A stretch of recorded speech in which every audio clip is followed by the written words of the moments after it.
Evo, pridružio vam se i Čepo, imate i pjesnika pored sebe. I iz Pihaljine, čovjek, iz Pihaljine. Aj, stanite još minut. Ajde vi bliže da...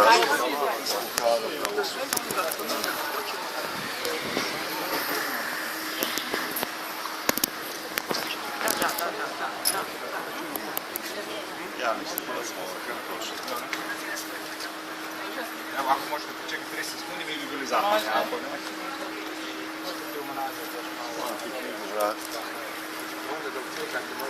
To ću sad, ali počitaš. Možemo. Ili ako hoćeš, onda još počete dok treba što ti zapođeš. Ajde. A bitno? Ok, ja te želeo.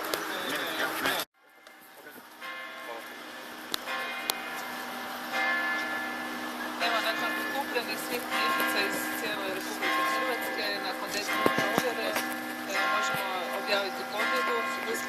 Prikupili smo dovoljno potpisa, prikupili smo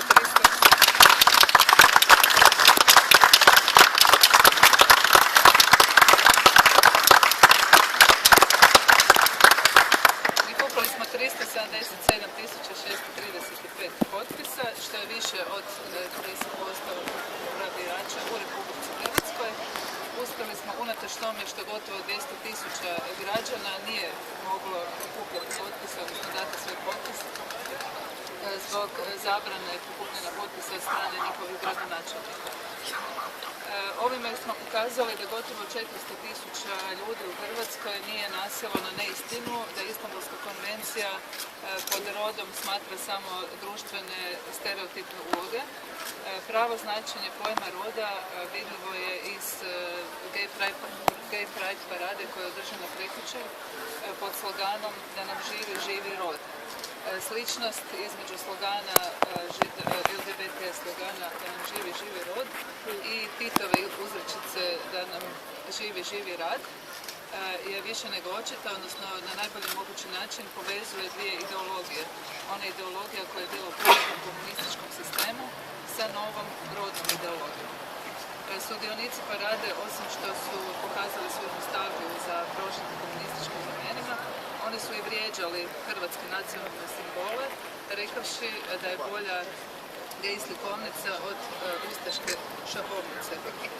Dakle, mi, iako smatramo da sve osobe, pa tako i LGBT osobe, imaju pravo u privatnom životu živjeti kako žele, ne možemo dozvoliti da se vrijeđaju hrvatski nacionalni simboli i da se ugrožavaju hrvatske temeljne vrijednosti koje određuju hrvatski narod. I evo, ovaj veliki broj od tako pozamašnog broja potpisa pokazuje da ljudi ne žele da ih se manipulira, ne žele da im se prodaje nova ideologija, zapravo stara ideologija u novom. Nekada je to bio Srp i Čekić, danas je to gej slikovnica, ali zapravo se uvijek radi o istom scenariju sa istim namjerom. Kada ćete potpise predati, hoćete li tražiti da budete prisutni pri njihovom prebrojavanju?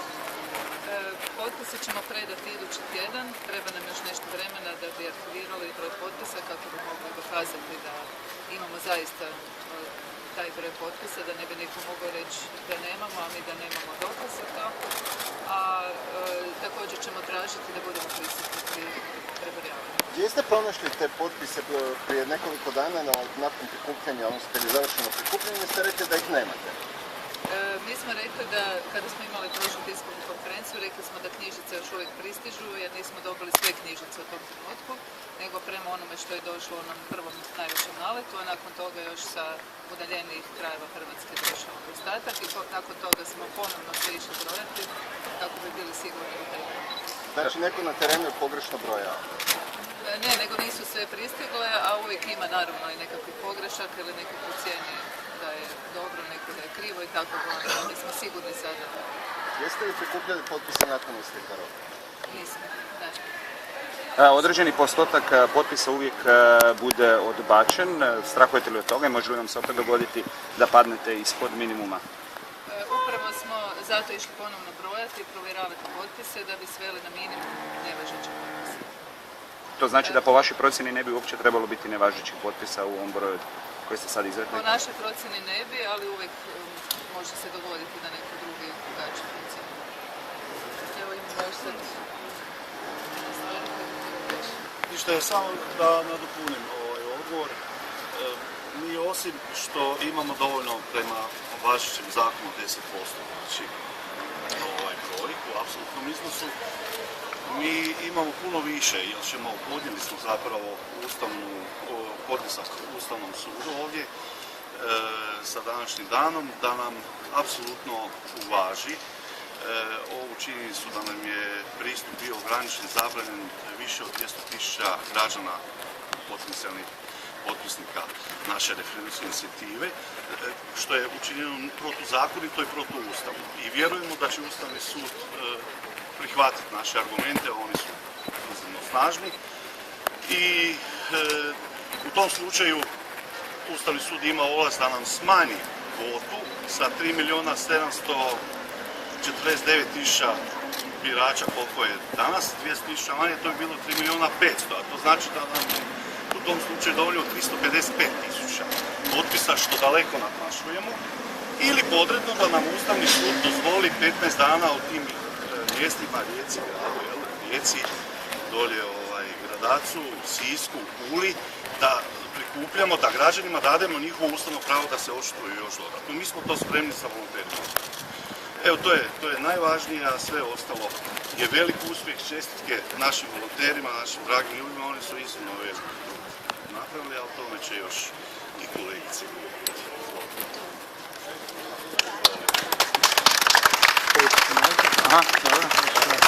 Pozivamo sve hrvatske pravne institucije i sve hrvatske stranke da se očituju o samovolji lokalnih komunističkih šerifa koji su samovoljno zabranili građanima Republike Hrvatske da u njihovim feudima skupljaju potpise i time ukinuli pravo ljudima na izjašnjavanje. To nije čudno jer su to isti oni i nasljednici isti onih koji su u komunizmu zabranjivali građanima slobodno izjašnjavanje, oni to isto rade i danas. Isto kao što u komunizmu hrvatskom narodu nisu dozvoljavali da svoj povijesni grb iskazuje, da se njime ponosi, tako i danas se izruguju sa tim povijesnim grbom. Znači, to je jedan refleks mentalnih komunista i bolševika koji dalje žive među nama i zbog njih je ova država tu gdje je, zbog toga propadamo u svakom pogledu, jer ti i takvi mentalni komunisti nam svima kroje sudbinu i vuku nas nazad. Dakle, molimo sve hrvatske građane, političke stranke i pravne institucije da se očituju o takvom ponašanju lokalnih šerifa koji se uzimaju za pravo da stopiraju slobodu i benefite hrvatskog naroda nekažnjeno, jer su u dilu sa trenutnom Plenkovićevom garniturom na vlasti. Hoćete li ih imenovati? To su gradonačelnici Pule, gradonačelnik Rijeke, načelnik Gradca i tako dalje. Vi dobro znate koji su to. Još jedno pitanje, koliko sam ja shvatio onaj transparent, tamo se govorilo o ustaškoj simbolici, odnosno ustaškom simbolu. Pa je li ovo na ovoj crkvi, je li ovo ustaška šahovnica? Ako je ovo ustaška šahovnica na ovoj crkvi, onda vjerojatno su ti bili u pravu. Pa sad vi recite, jesu ustaše tu bile tada? Možda jesu, oni znaju. Jakovina će im reći da jesu vjerojatno. Za gospođu Pavlić, može pitanje?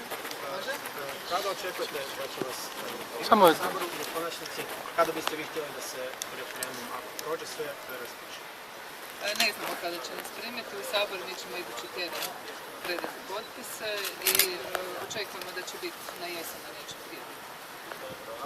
Očekujete li možda očekujete li da će Sabor prema Ustavnom sudu uputiti zahtjev za ocjenu ustavnosti vašeg pitanja? Ako ih pošalje dakle, Sabor na ocjenu ustavnosti, mi očekujemo, odnosno sigurni smo to da će pitanje proći po provedbu, jer su pitanje provjerili ustavno-pravni stručnjaci. Još jedno pitanje, danas predsjednica predstavlja svoje demografske mjere, a paralelno s time zasjeda i Komisija za revitalizaciju, odnosno radna skupina za revitalizaciju Ministarstva demografije. Možete li komentirati to što rade vladajući u ovom trenutku po pitanju demografije? Pa ne bi u ime inicijative, sada nismo o tome razgovarali u okviru inicijative, pa ne bi se sada to komentiralo, možda ćemo posebno se očitovati o tome. A možete li komentirati na izravnu podršku predsjednice Republike ovoj inicijativi? To je Pa za referendum rekla je zapravo da stoji da ima nekih sastavila se između ostalog i sa Željkom Markić. To isto ne mogu komentirati jer mi smo inicijativa za otkazivanje Istanbulske konvencije. Očekujete li onda potporu od predsjednice kako je dobila gospođa Martić? Mi očekujemo potporu svih onih, evo i ovom prilikom pozivamo i predsjednicu Republike Hrvatske kao i premijera da ponovno se očituje o očitom kršenju demokratskih prava građana i zakona o referendumu prema kojem bi svi birači u Republici Hrvatskoj trebali imati priliku dati svoj potpis. Jeste li pokušali kontaktirati predsjednicu? Mi smo kontaktirali već ranije kada smo najavili referendum, pozvali smo ju da ona zapravo zatraži, odnosno predloži raspisivanje referenduma, što ona nije učinila, nakon toga nismo više napravili sastanke njega mišljenja. Jesu li vam cenzuri gradova gdje nije bilo omogućeno pitanje potpisa javljali građani koji su htjeli potpisati? Ako da, u kojem je to broju uopće riječ? Evo, bilo je slučajeva da na naše štandove u Zagrebu dolaze ljudi iz Rijeke, dakle krenuli su na put baš zato da bi uspjeli dati potpis. Ono što možemo još reći, da pozivamo sve stranke koje vide u ovim našim inicijativama, osobito u ovoj našoj inicijativi i u tim problema u kojima smo se, bezakonju u kojem su se našli naši građani doli u Rijeci, u Splitu i gdje je okolo administracije. Dakle, pozivamo te sve stranke, simpatizere, njihove stranačke prvake, da se sad politički, sad je referendum završen, inicijativa je urodila plodom, da se sad oni uključe politički solidariziraju zapravo sa ovih 375-400 građana i da na taj način politički stvaraju jednu pozitivnu atmosferu da se Ustav Republike Hrvatske sva načela poštuju neovisno o tome koje političke provenijencije ili koji šerif je na vlasti. Upravo tako. Prema tome, građanska inicijativa je učinila maksimalno što je mogla učiniti. Sad molimo sve naše prijatelje, istomišljenike, političke, da oni preuzmu dio tereta, jer naprosto evo, to je jedan krug ljudi koji pada s nogu. Jeste li u kontaktu sa onih 17 zastupnika vladajuće koalicije koji su glasovali protiv Istanbulske konvencije i što od tih 17 ljudi očekujete? Sa nekima jesmo i od njih očekujemo najviše.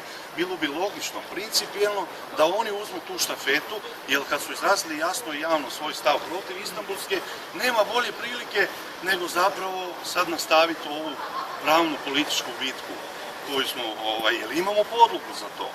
Gledajte, to je nevjerovatno, nije isto prikupiti 350.000 i 370.000 ili 400.000 glasova.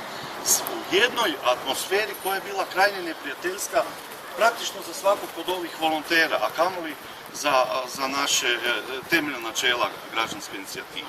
S kim ste od zastupnika u kontaktu, možete mi reći? Pa Hrvoje Zekanović, Hrast broj 1, a onda on okreće, ima cijelu jezgru oko sebe ljudi. Pa su Stevo Culej, on je moj prijatelj, suborac, ratni heroj, on je tako javno, jasno sve rekao da je protiv i on nije se pokolebao ni trenutka. I mnogi drugi koji iz Mosta isto, jel? Pa ja mislim da će naša draga heroina, gospođa Kristina, istinska, na njoj je najveći teret bio, stvarno. Mi smo muškarci, ja moram priznati da ipak je više od mene podnijela u tom, daleko više i da će ona sad taj zadnji atom snage uložiti da okupi, da to prezentira Hrvatskom saboru i zahvaljujemo i njoj. A njoj bi trebalo stvarno da... Izvolite, draga naša, gdje je sve počelo sa prosvjedima protiv Istanbulske konvencije. Građanske inicijative Istina u Istanbulskoj i organizacijskog odbora zahvalila svim volonterima koji su iscrpno i mukotrpno radili po štandovima i svim građanima koji su odvojili svojih par minuta, došli i dali svoj potpis i postali jedan mali kotačić u obrani našeg identiteta hrvatskog i hrvatske postojanosti. Još bi nešto rekla o ovima kojima smeta prvo bijelo polje. Mislim da njima ne smeta prvo bijelo polje, nego im smeta Hrvatska država.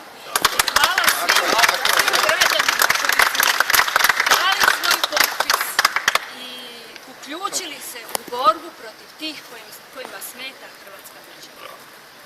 Za Hrvatsku državu su mnogi ljudi izginuli kroz povijest. Kažemo dosta od toga, mi smo pobjedili, idemo dalje.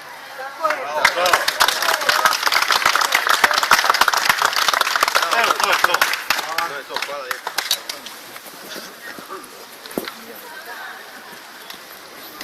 Hvala vam. Može jedna generalna fotografija zajednička? Može. Može. Neka budu volonteri u prvom planu.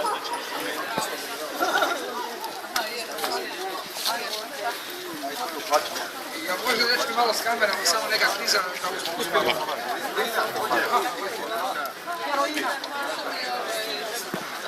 Evo vi recite kad može. Generalno, slabo te vidim, generalno. A vi menete, gospodin Leković. Ime nađe. Evo, može ovako. Može. Odlično. Super ste. Hvala gospodo. Tako je, vrlo zanimljivo objašnjenje dao je general Sačić koji je bio jedan na konferenciji za medije. On je naime otkrio da je inicijativa uputila zahtjev Ustavnom sudu da se očituje vezano za činjenicu, kako oni kažu, za ometanje inicijative prije svega u Puli i Rijeci gdje nisu mogli biti u mogućnosti sakupljati potpise. Oni traže da se u razmjernom postotku i smanji broj potpisa koji su oni morali sakupiti, to je postotak razmjeran i onome broju stanovnika koji živi na tome području. Oni ga procjenjuju za 200.000, pa prema tome smatraju da njihov limit mora biti 10.000 potpisa manji, ili traže alternativno od Ustavnog suda da im omogući dodatno vrijeme da sakupe dodatne potpise u nekim područjima.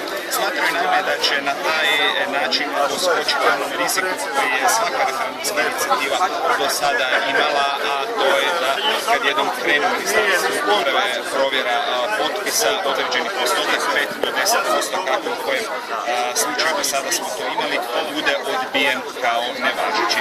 Vidjet ćemo naravno kako će se po tom pitanju postaviti Ustavni sud.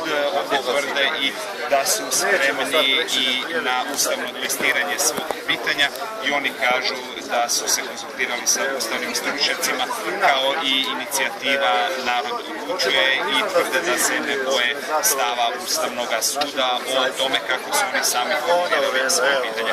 Ono što je bilo zanimljivo možda još danas ovdje čuti jest i to da oni očekuju da ih onih 17 zastupnika vladajuće koalicije koji su glasovali protiv Istanbulske konvencije sada preuzme glavnu ulogu u promicanju ove inicijative. Na moje insistiranje potvrdio je general Sačić, dakle da je on u redovitom kontaktu sa zastupnikom Zekanovićem, ali i sa svojim suborcem Stevom Culejem. Stevo Culej je zastupnik HDZ-a, je zastupnik vladajuće većine, a kako će se on sada postaviti i kako će odgovoriti na ovaj javni poziv koji je upućen sa ove konferencije za medije, sigurno će biti promatrati i u svjetlu unutarnjeg odnosa gdje se Andrej Plenković suočava sa sve jačom unutarnjom stranačkom oporbom. S druge strane, svi volonteri koji su bili ovdje okupljeni, a sudjelovali su u ovoj inicijativi, uvjereni su da će biti u mogućnosti pokazati veliku podršku hrvatskih građana i na referendumu do njega dođe po njihovim procjenama, to bi se moglo dogoditi u rujnu. Oni su također kontaktirali predsjednicu Republike u samim početcima, tražili su od nje da ona bude ta koja bi podržala referendumsku inicijativu. Nije na to, kako kažu, pristala. Nakon toga s njom nisu imali kontakata. Pitali smo naravno i zbog otkrića o tome da je predsjednica razgovarala sa Željkom Markić vezano za ovu drugu referendumsku inicijativu, ali i zbog aktualnog odnosa snaga, recimo to tako, na dnevno-političkoj sceni. Naime, predsjednica Republike, za razliku od Andreja Plenkovića, koji eksplicitno smatra da je ona druga referendumska inicijativa Narod odlučuje štetna, a iz njegovih riječi bi se dalo zaključiti da ne očekuje niti da će biti u stanju proći test Ustavnog suda. Ovdje su očekivali vjerojatno nešto slično od predsjednici, iako za sada nisu mogli se pohvaliti time da bi ona izrazila nešto eksplicitno za njih.